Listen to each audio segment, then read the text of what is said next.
భక్తులందరూ కూడా ఓం మణికంఠాయ నమః అంటూ పత్రి కానీ పుష్పం కానీ అక్షతలు కానీ ఏదో ఒకటి అలాగా మణికంఠాయ నమః 108 సార్లు కూడా పూజ చేయాలి. పత్రి పువ్వులు ఉన్నాయి కదని చెప్పి దోషుడితో ఒకేసారి వేసేసి ఖాళీగా కూర్చుంటానంటే అది పనికిరాదు. అర్థమైందా స్వామి?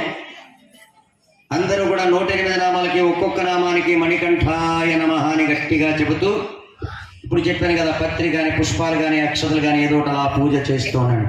అందరూ కూడా గట్టిగా చెప్పండి అమ్మ మణికంఠాయ నమః. ఓం మణికంఠాయ నమః.